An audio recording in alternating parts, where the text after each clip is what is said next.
this. And I've been making like 2,000 a minute. So high up through the clouds, I was swimming. What's up, guys? It's your boy YVNGB, man. We back at it again with another freaking video, man. And today we're reacting to what it takes to fly the C-17 Globemaster. So for those of y'all who don't know, I am active duty military, active duty United States Air Force member. Yeah, I'm actually thinking about commissioning to become an officer, maybe a pilot, maybe. But without further ado, let's go ahead and get into this video. And also, if y'all want to know what I do in a day in life, make sure y'all click this little tag that's right about right here. Click about right there.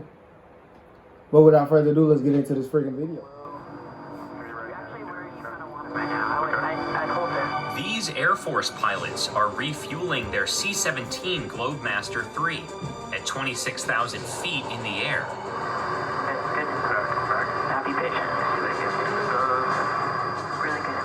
This will irk The my pilots nerve. rendezvous with a Trying to line that KC-10 up with the refueler hole on the jet top of that the pumps jet. gas Oh, down through a no. controlled boom It's at irk my nerve. 1,100 gallons I'd be per too minute. scared to mess around and crash.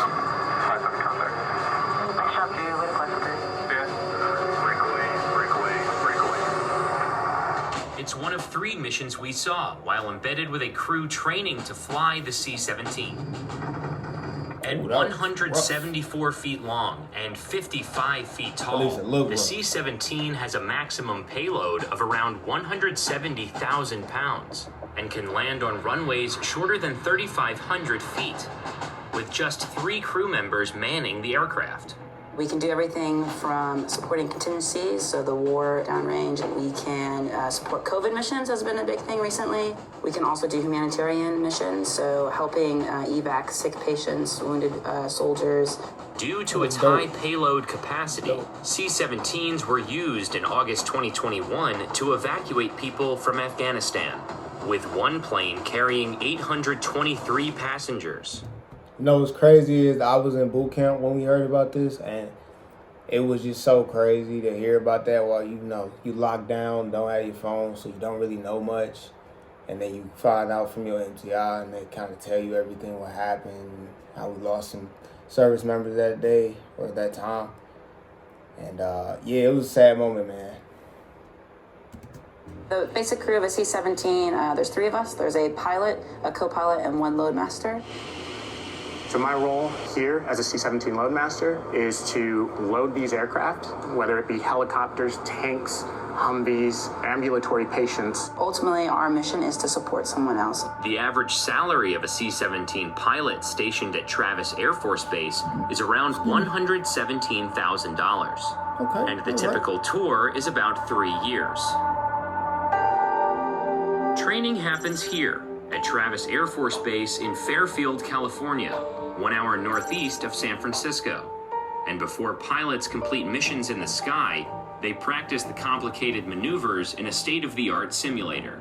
To be realistic, we use it to practice emergencies that you can't practice in the jet or you wouldn't want to practice in the jet, whether that's multiple engine losses or really poor weather conditions. Fire number 2, engine. Confirm number 2. Number 2. Students train for emergencies like enemy threats and hydraulic failures. But the first scenario is a simulated engine fire. Could you please scan the number 2 engine for us? We're showing engine fire indications. And then I've got the radios, you've got the checklist. A lot of crew coordination happens at a time, so that's a good safe space for young co-pilots to first get the feel for what the stick and power inputs feel like before you go do it in the jet. Emergency engine shutdown checklist is completed. 221 clear to land, runway 21 left. Communication is key. After practicing in the simulator, the crew meets in the briefing room to plan a live training mission. So training flight tomorrow. Showtime is a little non-standard. We're going to do 6:30 local showtime at base ops. Pilots and crew spend hours the day before a mission discussing the route, the objectives, and backup plans if anything goes wrong. So if we're in a failure to disconnect position, the main thing is just maintain a good stable platform, keep doing what you're doing if you're pilot flying. The crew finalized their plans and were dismissed to prepare for the flight. Precisely at 10:00, the crew boarded the plane and ran through their final checklists.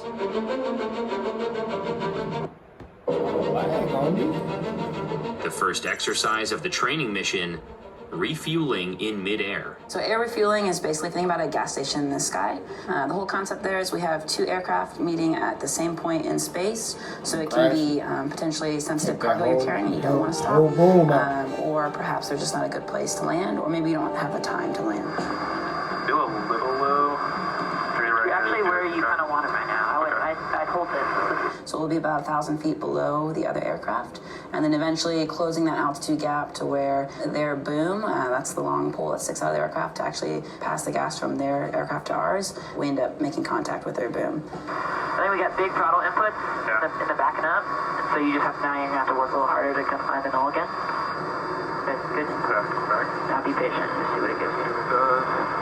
A good saying is, aim small, miss small. When we're air refueling, we're focusing on very small details and trying to see like small movements, because small movements that close can make a big impact. Refueling happens while pilots maneuver the C-17 at 300 miles per hour, nearly 30,000 feet in the sky. Contact, go there, This is when that training and that patience come in the key. For me, I was thinking about improving my power movements. So my stick movements, so my right hand, I was sitting in the right seat, were pretty solid, but like my throttle movements could have been a lot better. So it's something that I can work on in the future. Break away, break away, break away. Oh, speed brake. Very nice. Nice job, dude. Phase 2 of the mission involves low-level flying. So low-level flying during the day, we can go as low as 300 feet above the ground, which is pretty low for a large aircraft. And the intent there is to stay below the radar picture of a potential adversary. So when you're lower, there's a few tactical benefits that we have that help us get to a not-so-great spot in a safer manner. Alright, you want to fly a little bit, dude? Because we need to fly what speed, right? We need to fly 290. That's 290 for you. Out there flying it, we're watching our altitudes and making sure that we're clearing any obstacles or anything like that. We also had another pilot in the back looking at the map and the chart, calling out different towers on each side of the route and helping us avoid them and clear them that way. Pretty sweet view, huh? Oh, yeah. The C-17 headed north towards Moses Lake, Washington, to practice landing in an assault zone. So an assault zone is a short runway. Typically, they're about 3,500 feet. And then it has a marked zone that's 500 feet long. And our goal is to put our aircraft in the 500-foot box and then use max effort to stop on the remaining runway. Crews have to master landing on a traditional airstrip, as well as temporary runways. So the tactical part of the C-17 is it goes to fields that maybe have shorter runways or dirt runways, and oftentimes those are in combat locations or austere fields. Pull back up on the stick and put a little bit of power in. 500 feet, front of the zone. Not sure. And full stop, everybody. Minimum 300 feet front of the zone with a correction. 50 feet.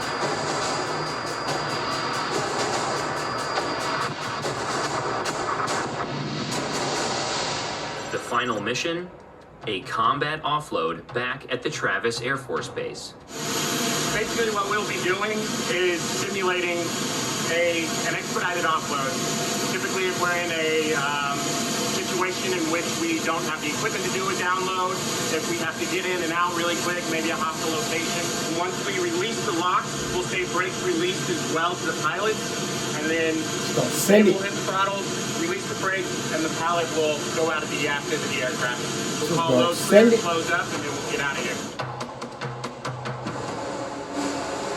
Overall, it was a great sortie for everyone. It was very busy and very long, so it's always tough to go fly for 6 hours and constantly be engaged. But I think everyone performed really well. I think a lot of people relate cargo jets to like an airliner, but what we do I think is very different. Specifically, we go anywhere and everywhere in the world. Sometimes that means you have lots of information on that airfield. Sometimes it means you have none.